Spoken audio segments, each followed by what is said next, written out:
commence.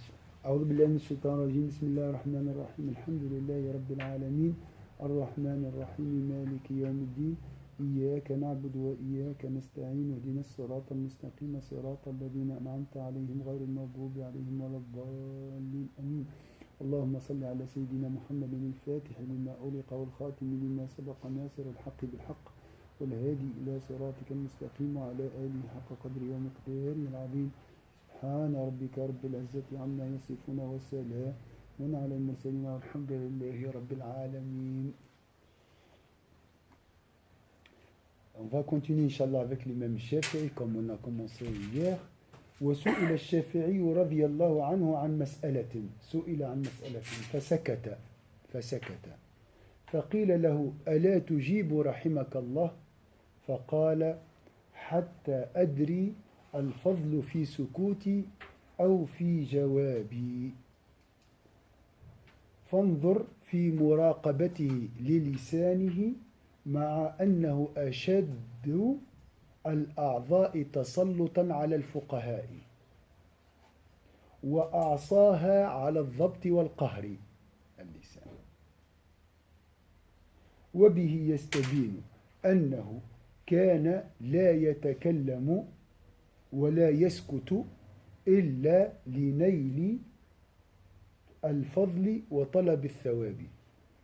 هذا الإمام الشافعي يعني كان يراقب لسانه فلا يتكلم إلا طلبا للثواب ولا يسكت إلا طلبا للثواب. On posa une fois une question à Al-Shafi'i, qu'Allah soit satisfait de lui. Comme il restait silencieux, on lui demanda « Peux-tu répondre, s'il te plaît, qu'Allah te donne la miséricorde ?» Sayyidina Shafi'i dit alors que je sache avant s'il vaut mieux que je réponde ou que je me taise. Donc il a réfléchi. Est-ce que je dois répondre ou pas? Pourquoi? Pourquoi il a réfléchi? Pourquoi il a hésité à répondre? Aujourd'hui, même pas les ulama, si on te pose la question, je sais ou je ne sais pas, je réponds, n'est-ce pas? Même Shafi'i a pris un peu du temps. Il a réfléchi avant de répondre. Pourquoi?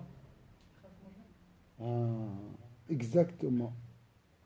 On voit ici avec quel contrôle il tenait sa langue.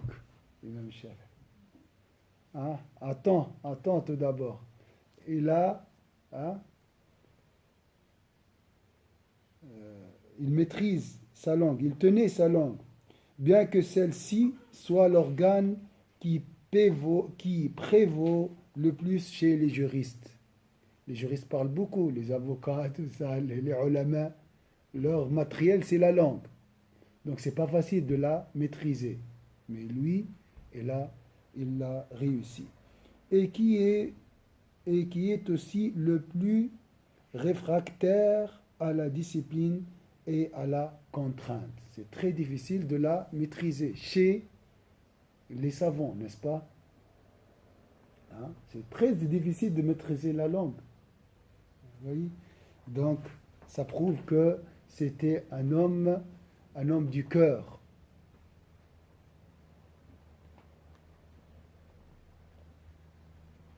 Qu'est-ce que vous pouvez ajouter aussi? Donc il a dit, Shafi'i ne parlait et ne se taisait que par désir de la faveur et de la récompense divine. Avant de parler, imaginez, avant chaque phrase, est-ce que cette phrase c'est pour Allah ou bien c'est pour l'ego? C'est très difficile. Même pour prêcher le bien, donc il contrôlait. Est-ce que mon intention est sincère ou non? وقال أحمد ابن يحيى ابن الوزير خرج الشافعي رحمه الله تعالى يوما من سوق القناديل عرفتوا كما نقولوا الفوانيس اللي فيها الضوء en français lanterne فتبعناه فإذا رجل يسفه على رجل من أهل العلم يعني يشتمه فالتفت الشافعي إلينا وقال نزهوا أسماعكم عليكم السلام صباح نزهوا أسماعكم عن استماع الخنا الكلام البذيء ما تسمعوش الكلام السيء كما تنزهون ألسنتكم عن النطق به كما ما تسمعش الكلام الخايب ما تقولش الكلام الخايب كما ما تقولش الكلام الخايب ما تسمعش الكلام الخايب شفت هذا الإمام الشافعي la page 81 alors Ahmed ibn Yahya ibn Wazir raconte nous suivîmes un jour al-Shafi'i Sayyidna al-Shafi'i qui sortait du souk des lanternes. Il croisa un homme qui était en train de dire des grossièretés à un certain savant.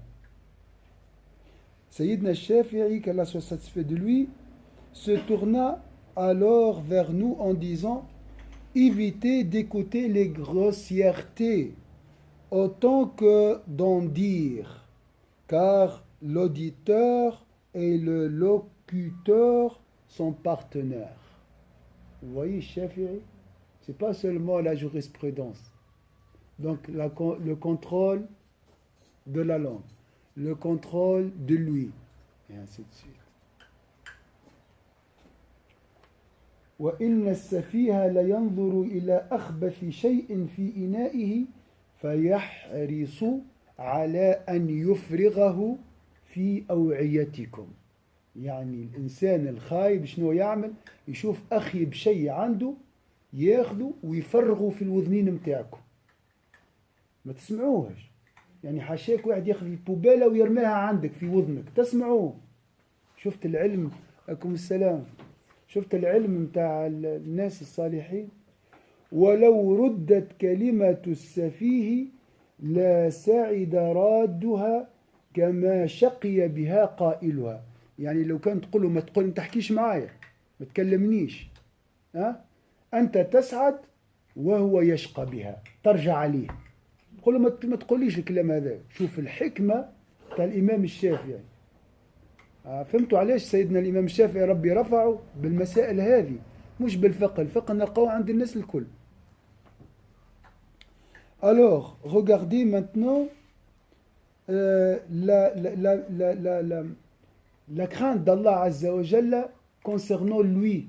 Il contrôlait, on a dit, la langue, et maintenant le contrôle de lui. Parce qu'on ça aussi, c'est une vanne qui... C'est un canal qui descend dans le cœur directement. C'est lui qui a dit aussi ça, je crois. Alors, il croisa un homme qui était en train de dire des grossièretés à un certain savant. Des fois on entend ça sur Internet, tout ça. Quelqu'un insulte un savant, ou bien quelqu'un insulte une autre personne. Attention. Il a dit... on dit éviter d'écouter des grossièretés autant que d'en dire. C'est la même chose. Car l'auditeur et le locuteur sont partenaires, sont des associés. L'idiot, donc ici l'idiot, ou bien le grossier on peut dire, le vil, l'idiot tente de porter ses grossièretés à vos oreilles. Donc comme si, j'ai dit, quelqu'un prend une poubelle à l'intérieur, parce que lui, il est sale. Donc il essaye de souiller ton cœur. Attention, il ne faut pas l'écouter. Imagine, quelqu'un vient chez toi, il jette ses impuretés dans ta maison. Tu l'acceptes? La même chose, il ne faut pas écouter les gens grossiers. Et les gens futiles, les gens qui parlent des futilités. Il ne faut pas les écouter. Bien sûr, le diable va essayer d'embellir. Ah, c'est joli. Ah. Vous voyez, les télé-réalités aujourd'hui, tout ça, ça attire, hein. Mais c'est des futilités. Tu es en train de souiller, tu es en train de souiller ton cœur. Il ne faut pas accepter ça. Il faut fermer les vannes, hein, les oreilles. Ça, c'est l'imam Shafi'i. Vous voyez les enseignements. Il a dit après, celui qui repousse les paroles d'un idiot sera aussi heureux qu'est malheureux celui qui les aura dites. Donc, quand un grossier vient, ou bien un homme de futilité vient parler des futilités, tu lui dis arrête, ou bien viens médire devant toi, tu lui dis arrête, tu l'as repoussé. Tu seras heureux et lui, ses paroles retourneront contre lui et il sera malheureux. Mais si tu l'écoutes et tu acceptes ces grossièretés, il sera content, il sera heureux. Ah, il dit, et nous serions malheureux. Vous voyez? Donc il faut le repousser.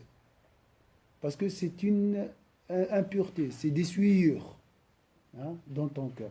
Faites attention. Ça, c'est l'imam Shafi'i. Vous voyez, hein, on pense que l'imam Shafi'i, c'est juste la jurisprudence.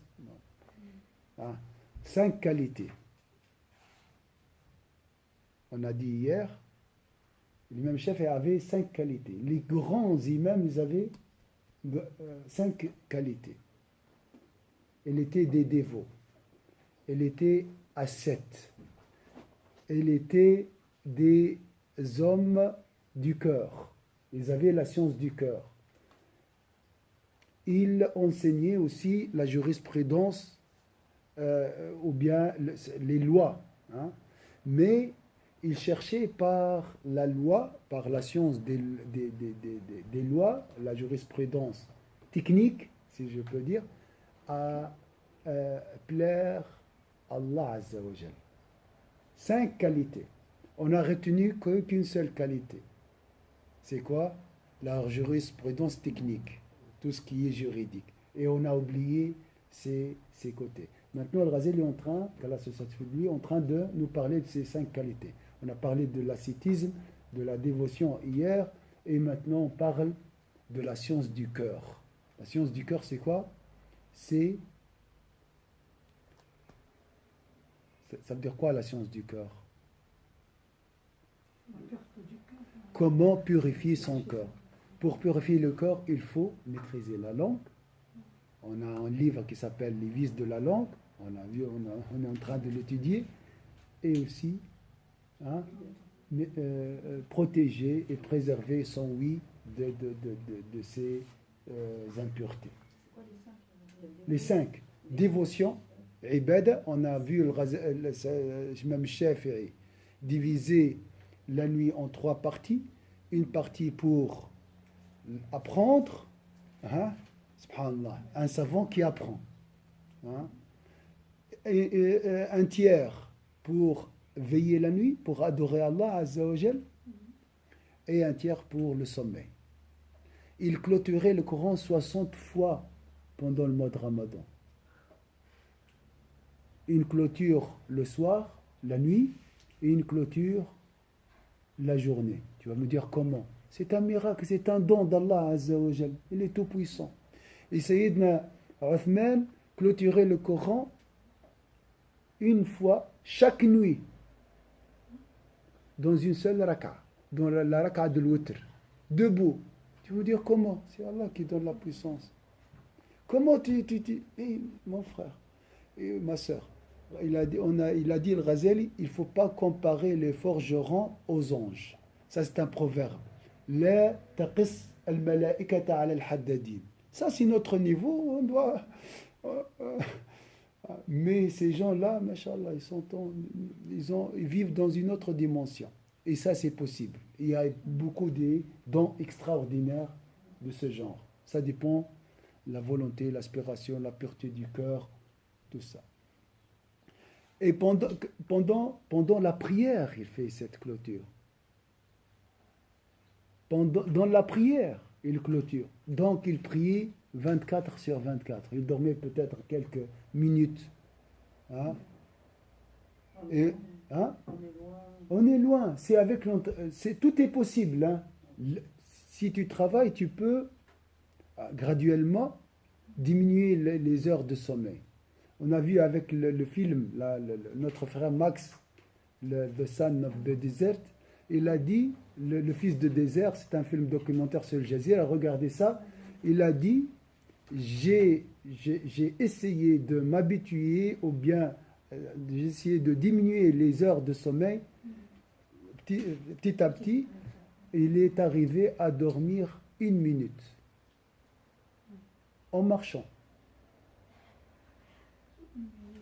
C'est une genre de méditation, enfin, tu pars C'est l'esprit, l'âme est intemporelle, on peut dire comme ça, intemporelle. Elle ne connaît pas ni mercredi, ni jeudi, l'âme, pour ça, c'est du chinois, ça. 1 minute, 2 minutes, ça n'existe pas. S'il est connecté à sa provenance, à Allah Azza wa Jalla, tu verras des miracles. Ton esprit, parce que ton esprit, c'est l'esprit de Dieu.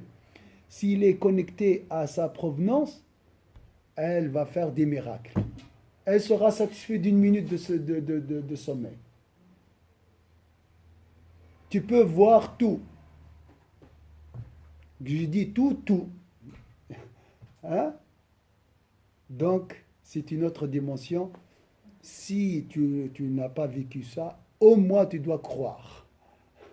Il ne faut pas nier.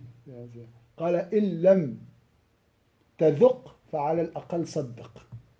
D'ailleurs, on peut voir aussi, on peut faire la comparaison là. Quand on est avec une amie ou quand on est avec la télé, on ne sent pas le temps passer. Oui. Je pense que ces hommes ne voient pas le temps passer. Exactement. Ils adorent, ils sont avec Dieu. Nous, on est avec sur la personne, sur la mission. Quand on est attiré par quelque chose, le temps passe très vite. Et tu ne sens pas la fatigue aussi. Tu sens ni la fatigue, tu sens l'enrichissement, ça dépend de ce que tu as attaché. Et après, tu es fatigué, tout ça, n'est-ce pas? C'est comme ça. Et en fait, ce qui est extraordinaire, c'est... Voilà. Après, quand on retourne à la dimension normale, là, on est... C'est comme pendant le mois de Ramadan. Vous voyez cette force incroyable. Hein? Parce que là, tu as vu c'est ton âme qui est dominée. Voilà. Maintenant, c'est le corps. Hein? Le corps ne doit pas dominer, c'est l'âme qui doit dominer.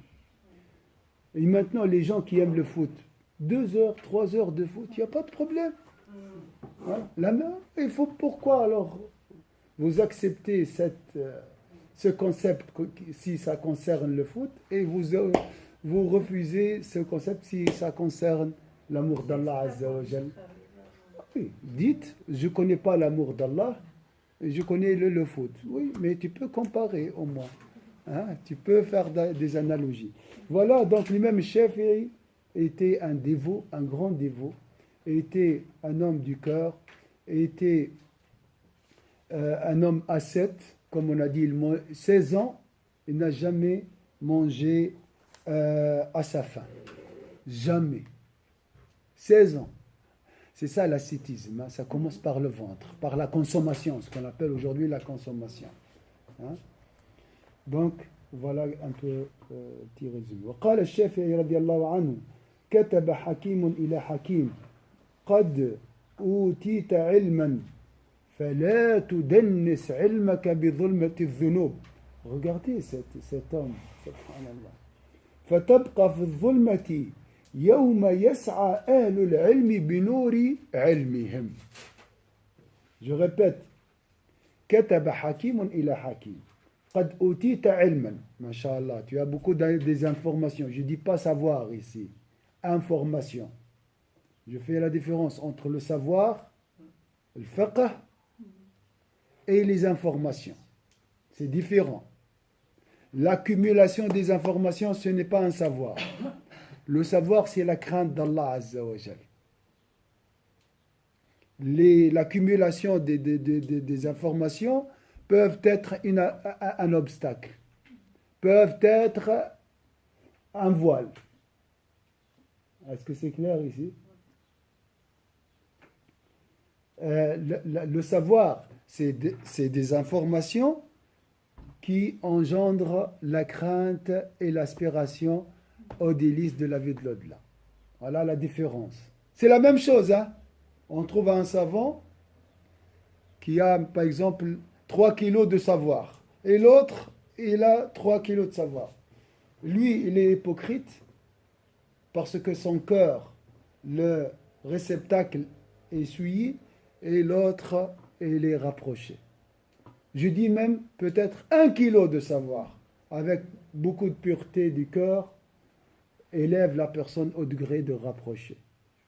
Et des montagnes d'informations peuvent faire un obstacle ou bien peuvent jeter le savant dans ce qu'on appelle savant, dans l'enfer.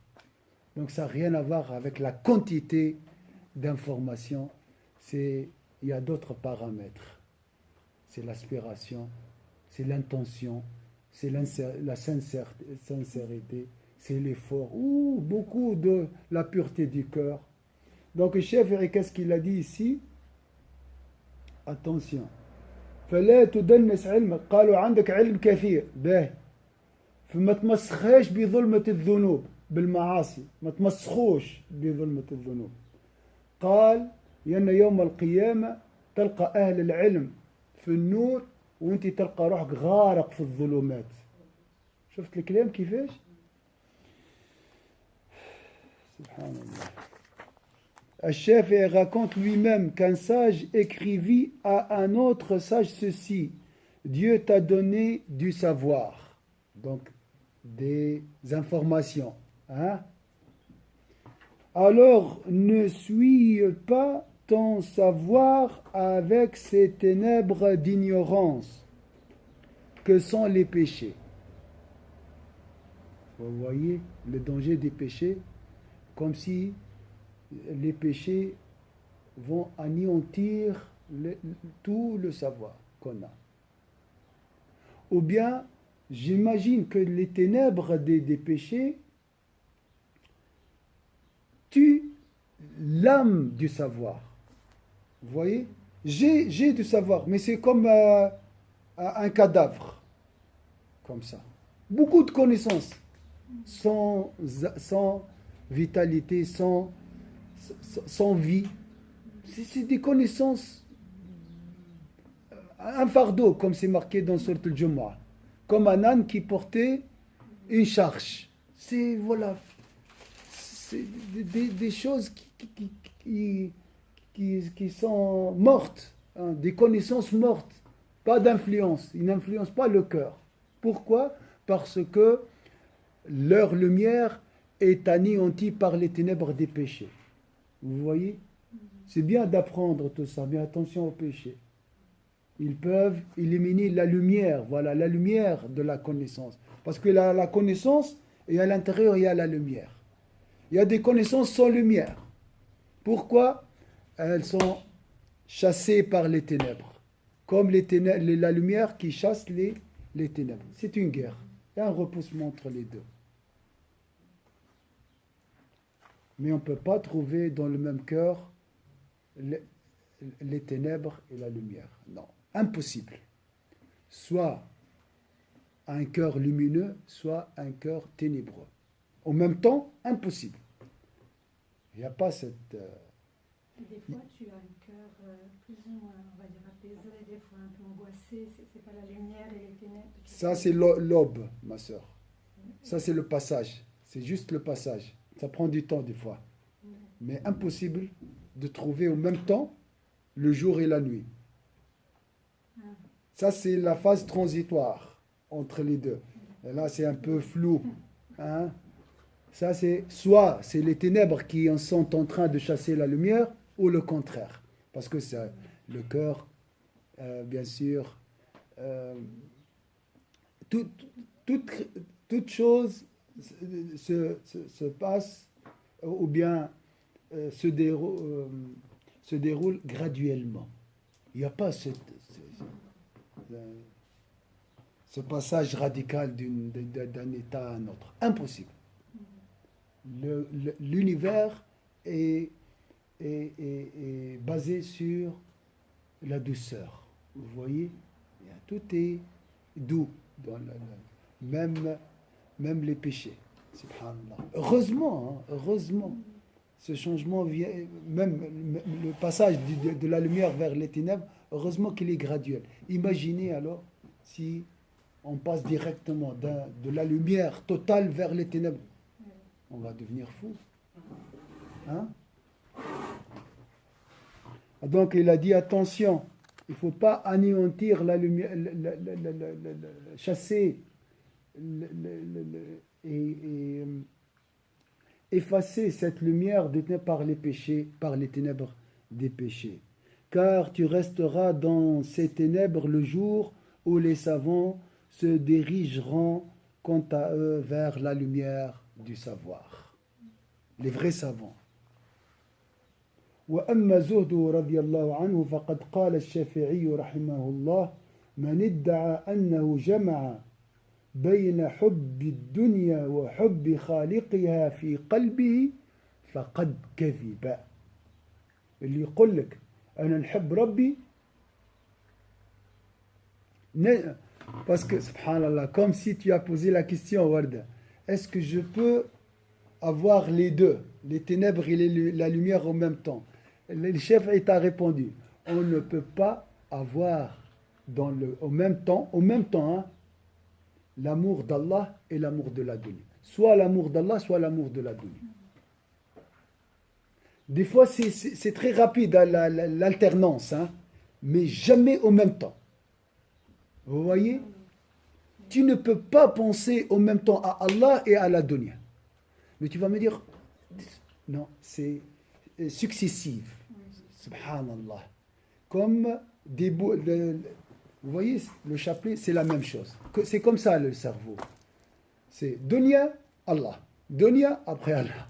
Des fois, dunya, Allah. Jamais les deux ensemble. Jamais tu trouves de perles au même temps. Jamais. Ça, on l'a vu dans le livre qui s'appelle Les merveilles du cœur. Incroyable cet homme.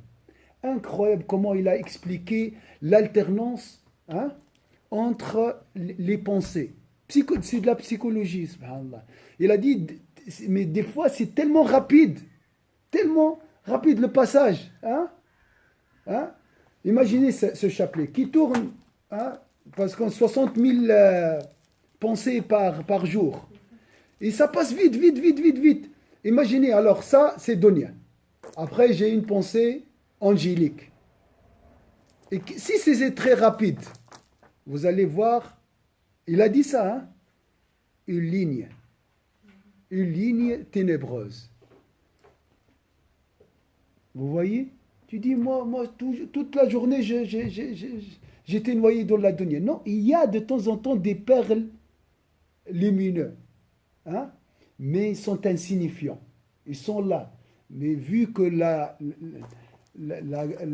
majorité des perles sont ténébreux, alors ça fait une ligne sombre. Hein? Moi, j'avais fait cette réflexion parce que des fois, tu es en prière, tu es avec Allah, physiquement. Oui. Et ta pensée est avec Dunya. Oui. Mais en fait, oui, avec ces perles, c'est que même dans ta prière, tu es la Dunya. Oui.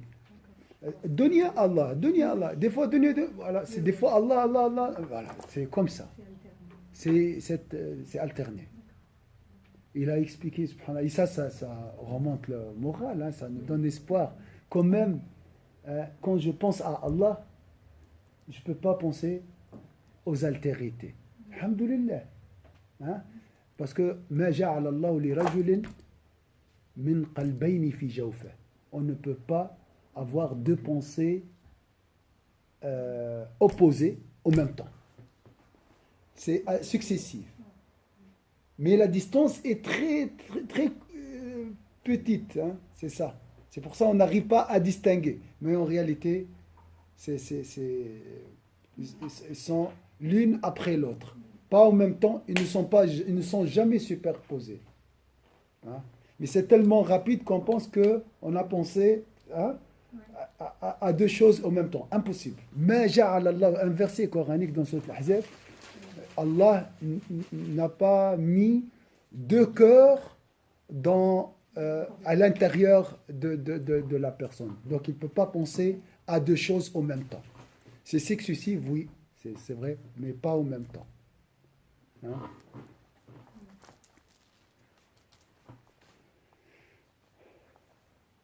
Donc on ne peut pas avoir les deux en même temps.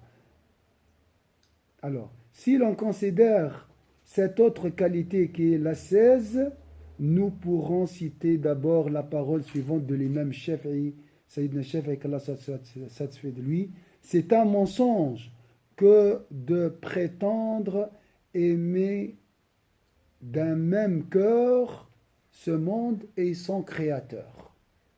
Donc, vous avez compris, au même temps. Hein? Est-ce que vous voulez prendre une photo? Parce que j'arrive pas comme ça.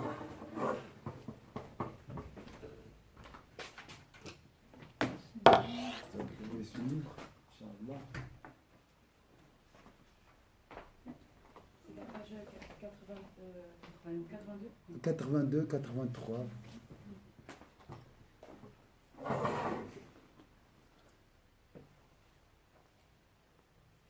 Voilà, on va faire une petite pause, Inch'Allah.